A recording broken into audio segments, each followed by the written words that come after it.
कल सबसे पहले डेफिनेशन से स्टार्ट करेंगे और जो मैं छोटे छोटे की पॉइंट्स बताऊंगा ना उसको ध्यान से सुनना, उससे रिलेटेड क्वेश्चंस आ सकते हैं।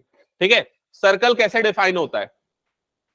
सर्कल एक पॉइंट्स का सेट होता है। ये जितने भी आपको दिख रहे हैं ना, ये सब जो दिख रहा है ना, ये एक्चुअली छोटे छोटे बहुत सारे पॉइंट्स है। तो सर्कल एक पॉइंट्स का सेट होता है जो कि एक फिक्स्ड पॉइंट से इक्वल डिस्टेंस पे होते हैं। तो ये जैसे आपको ये दिख रहा है ना, ये सारे डिस्टेंस क्या होते हैं? इक्वल। ये वो फिक्स्ड पॉइंट है। ठीक है, तो इसको डिफाइन करते हैं, circle is a set of all points equi distant from a fixed point. Fixed point is called centre and the distance is called radius. Clear हुआ ये चीज? तो डेफिनेशन से रिलेटेड भी क्वेश्चन आ सकता है। ओके, सेकेंड पॉइंट जो मैं बता रहा हूं, जो एक सर्कल है वो एक प्लेन फिगर होता है। ठीक है, और वो प्लेन को कुछ पार्ट्स में डिवाइड करता है। कितने पार्ट्स में डिवाइड करता है? 3 पार्ट्स में डिवाइड करता है। एक होता है आउटसाइड द सर्कल, दूसरा क्या होता है? इनसाइड द सर्कल, और तीसरा क्या होता है? On the circle. अगर कोई पॉइंट सर्कल की बाउंड्री में आता है तो उसको क्या बोलेंगे अपन? On the circle. ठीक है, अब एक क्वेश्चन पूछ रहा हूं जो अभी तक मैंने बताया उससे रिलेटेड। मान लो एक सर्कल है, ठीक है, और एक पॉइंट है। ठीक है, और वो जो पॉइंट है उसका सेंटर से डिस्टेंस है 5 सेंटीमीटर, और जो सर्कल है उसका रेडियस है 3 सेंटीमीटर।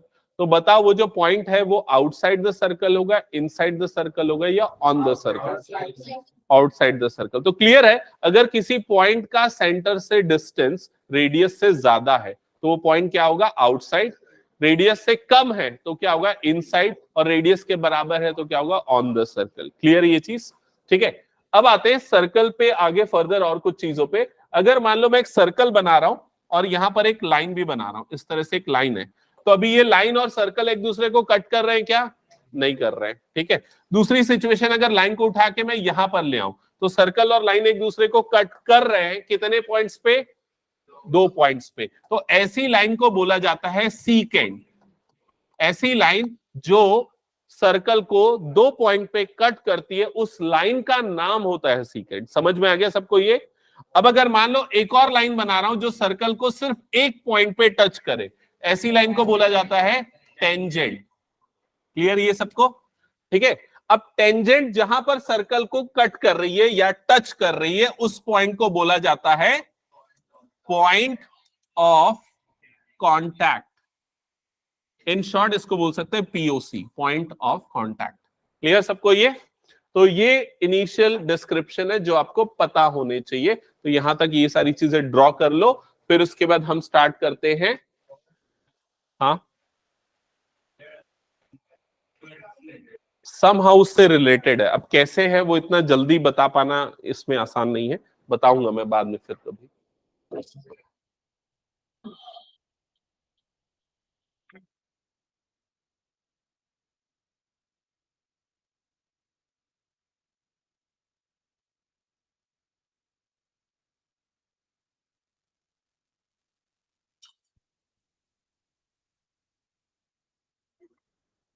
अच्छा, इसकी डेफिनेशन वगैरह मैंने नहीं लिखा है ना, वो आपको पता है। Tangent is a line which intersect a circle eight only one point.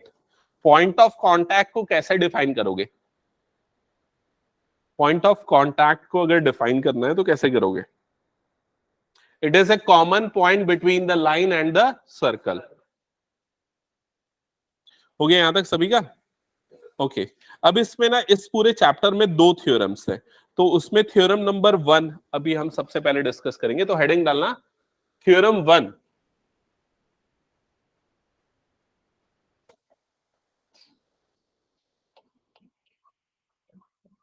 Theorem 1 और थ्योरम 1 की स्टेटमेंट लिखना। स्टेटमेंट, स्टेटमेंट में लिखना the tangent at any point of a circle, the tangent at any point of a circle, the tangent at any point of a circle, the tangent at any point of a circle is perpendicular to the radius, is perpendicular to the radius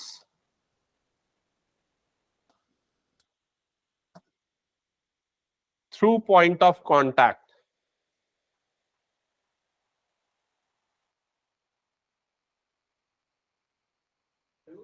point of contact. लिख लिया सबने? ये figure draw कर लो जल्दी से।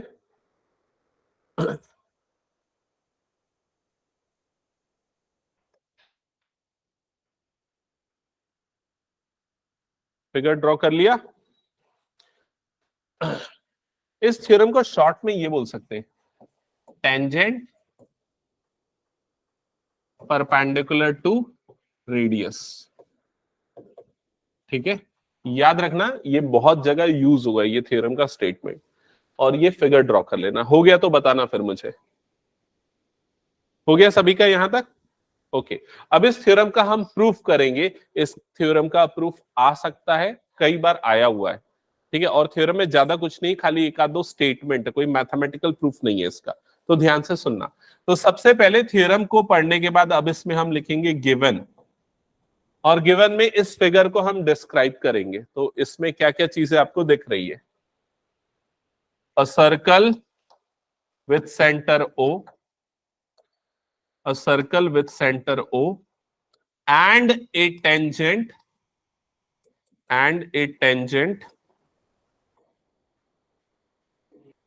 AB with point of contact P, with point of contact P। तो एक circle है जिसका सेंटर O है और एक टेंजेंट है AB जिसमें पॉइंट ऑफ कांटेक्ट यहां पर क्या बन रहा है? P। यहां तक सबको क्लियर? अब इस थ्योरम को अगर हमको प्रूफ करना है तो मुझे पढ़ के बताओ थ्योरम की स्टेटमेंट क्या प्रूफ करना है। टू प्रूफ क्या होगा इसका, बताओ जल्दी से। स्टेटमेंट पढ़ो। मैंने हमेशा बताया थ्योरम की स्टेटमेंट में दो पार्ट होते हैं, एक तो इफ और दूसरा देन। अगर ऐसा होगा तो वैसा होगा। तो यहां पर क्या गिवन है हमको? एक सर्कल गिवन है, एक रेडियस और एक टेंजेंट है। और हमको क्या प्रूफ करना है कि रेडियस क्या है? परपेंडिकुलर है किसके? टेंजेंट के। तो यहां पर हमको प्रूफ करना है OP is perpendicular to AB। ये हमको प्रूफ करना है। समझ में आ गया ये? ओके। अब जैसा मैंने बताया इस थ्योरम का प्रूफ करने के लिए कोई मैथमेटिकल प्रूफ नहीं है, आपको स्टेटमेंट समझनी पड़ेगी, कौन सी स्टेटमेंट्स यूज होंगी। तो उसके लिए सामने ध्यान देना। मैं यहां पर मान लो एक लाइन बनाता हूं, इस तरह से एक लाइन बना रहा हूं। ये रफ वर्क है ना, अभी सुनो। इधर पे ये लाइन है और इधर पे ये एक पॉइंट है। मान लो ये पॉइंट है A और ये लाइन है सपोज PQ। अभी अगर मैं बोलूं कि बताओ ये जो पॉइंट A है और जो लाइन PQ है, इन दोनों के बीच का शॉर्टेस्ट डिस्टेंस बताओ। शॉर्टेस्ट डिस्टेंस है मेरा मतलब है एक तो ये भी डिस्टेंस हो सकता है, एक ये भी हो सकता है, और दूसरा कौन सकता है? ये। तो किसी भी पॉइंट और किसी भी लाइन का जो शॉर्टेस्ट डिस्टेंस होता है वो हमेशा क्या होता है? परपेंडिकुलर डिस्टेंस होता है। क्लियर सबको ये? तो इससे हमको एक चीज पता चली कि लाइन और पॉइंट के बीच का डिस्टेंस हमेशा, शॉर्टेस्ट डिस्टेंस हमेशा क्या होता है? एक दूसरे के परपेंडिकुलर होता है। ओके। अब यही कंसेप्ट हम यहां पर भी यूज करेंगे। कैसे यूज करेंगे? हम ये जो लाइन हमको दिख रही है AB, ये जो लाइन हमको दिख रही है AB, उसमें कोई एक रैंडम पॉइंट ले लेंगे। मान लेते हैं मैंने यहां पर एक पॉइंट ले लिया C। क्लियर हुआ ये चीज? अब C को मैंने सेंटर से ज्वाइन कर दिया, तो O और C को ज्वाइन कर दिया। ठीक है।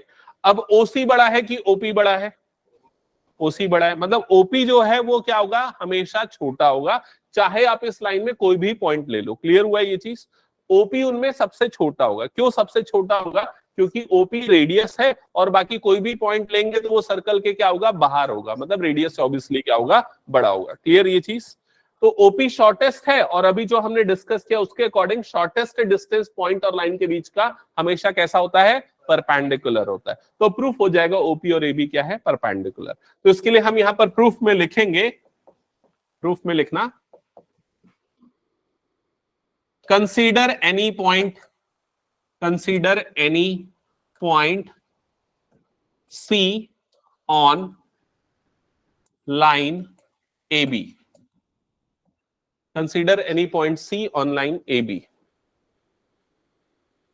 and join OC, and join OC, और OC को ज्वाइन कर दो। ठीक है। Now OP is less than OC, Now OP is less than OC because C lies outside the circle. Because C lies outside the circle.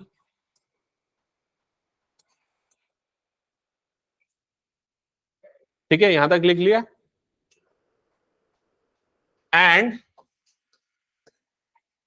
it is true for any point on AB other than P. Other than P. तो ये जो चीज हमने लिखी OP is less than OC, ये true है सारे points के लिए AB में आने वाले, सिर्फ P को छोड़ के. तो P को छोड़ के कोई भी पॉइंट लोगे उस लाइन में तो हमेशा वो OP से क्या निकल जाएगा, बड़ा निकल जाएगा. क्लियर हुआ ये चीज? ठीक है. Therefore OP is the shortest distance. Is the shortest distance between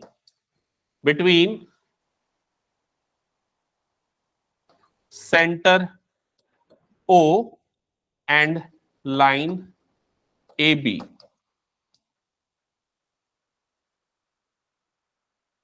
Therefore, OP is the shortest distance between the center O and line AB. And as we know that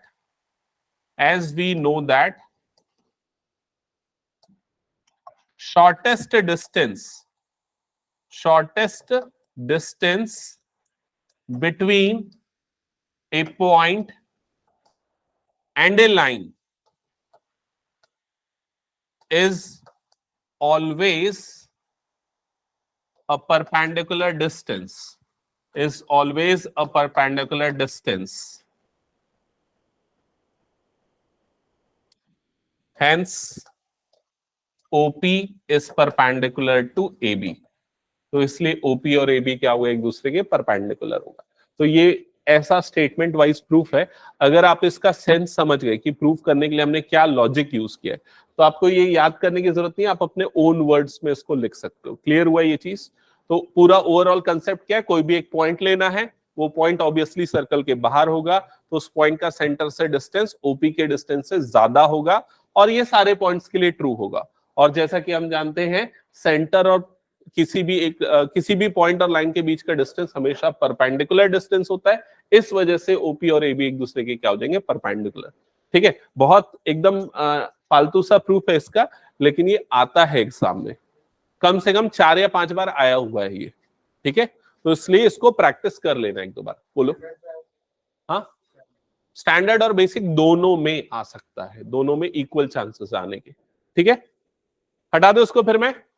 okay, इसके बाद मैं second theorem करवा देता हूं, उसके बाद फिर हम एक्सरसाइज स्टार्ट करेंगे. तो नेक्स्ट लिखना थ्योरम 2. थ्योरम 2.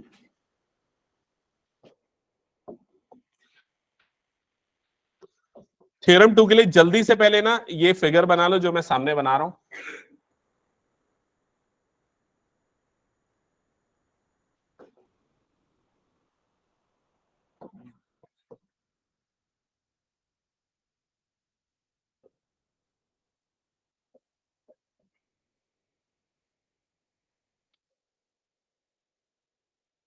ठीक है, इसके बाद फिर स्टेटमेंट लिखना.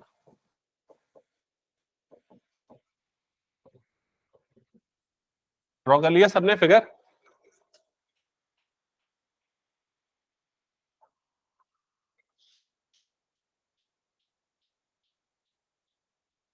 बोलो statement.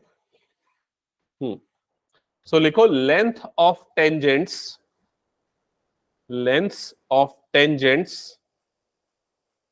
drawn from an external point. Lengths of the tangents drawn from an external point to a circle are equal.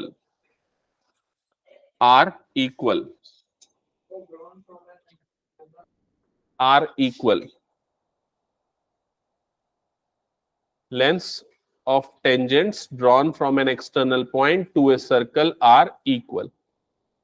लिख लिया सबने स्टेटमेंट? अभी इसका मतलब बताओ, ये सामने फिगर देख के मुझे इसका मतलब समझाओ, क्या है इसका मतलब? हाँ।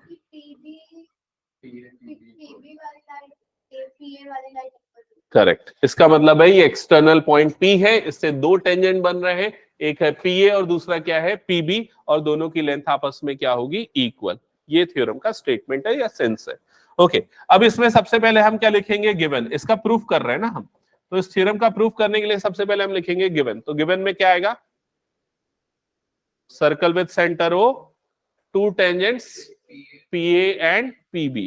ठीक है, तो लिख लो गिवन में a circle with centre O, जल्दी जल्दी, a circle with centre O and two tangents PA and PB, ये आएगा गिवन में। और टू प्रूफ में क्या आएगा फिर बताना?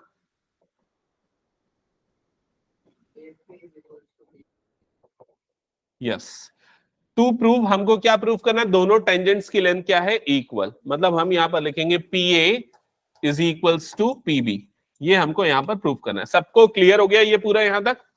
ओके, चलो अब ये इसके बाद आते हैं हम इसका प्रूफ करने के लिए। तो कैसे प्रूफ करेंगे कि PA और PB इक्वल है? तो ध्यान से सुनना, एक इसमें कंस्ट्रक्शन यूज होगा। और कंस्ट्रक्शन क्या होगा देखो, इधर पे ध्यान दो। सबसे पहले तो आप ज्वाइन कर दो O को तीनों पॉइंट से। किससे किससे? A से, B से और P से। तो लिखो यहां पर कंस्ट्रक्शन में join OA, OB and OP, तीनों को ज्वाइन कर दिए। हो गया यहां तक सभी का? ज्वाइन करने के बाद यहां तक हो गया ना सबका?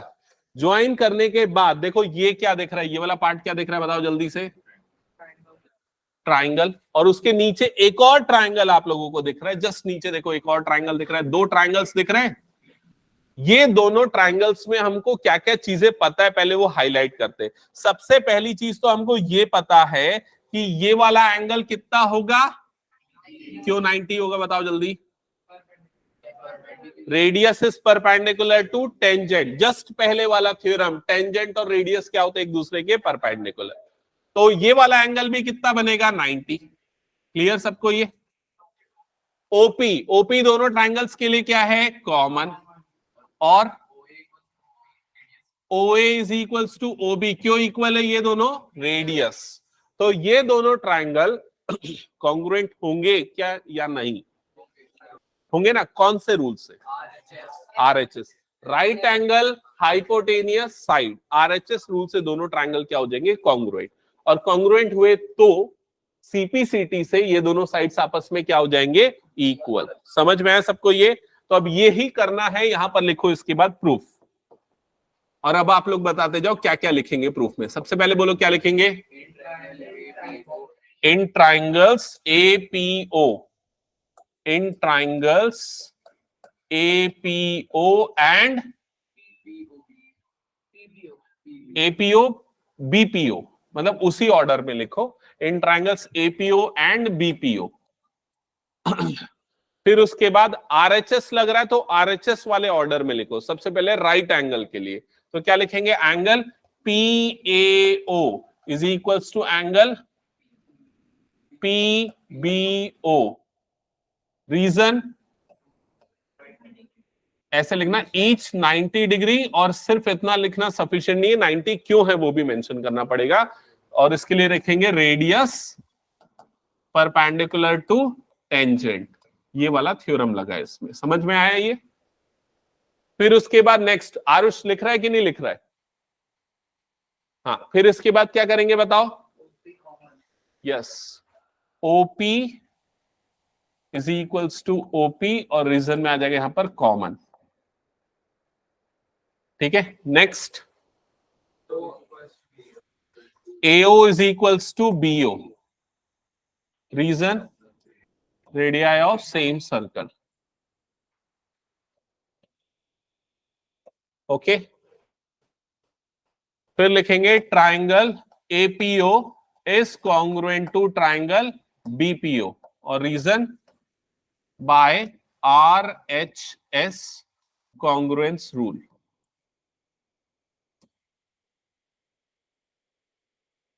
ठीक है, अब ये दोनों कॉन्ग्रुएंट हो गए तो लास्ट में क्या, AP is equals to BP by CPCT.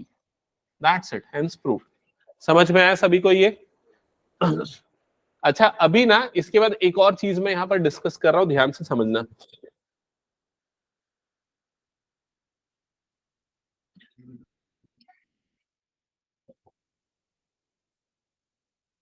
हाँ, इधर पे ध्यान देना। अगर मान लो आपको क्वेश्चन में दिया है ये वाला एंगल 60 डिग्री है और ये वाला एंगल निकालो, तो कितना होगा?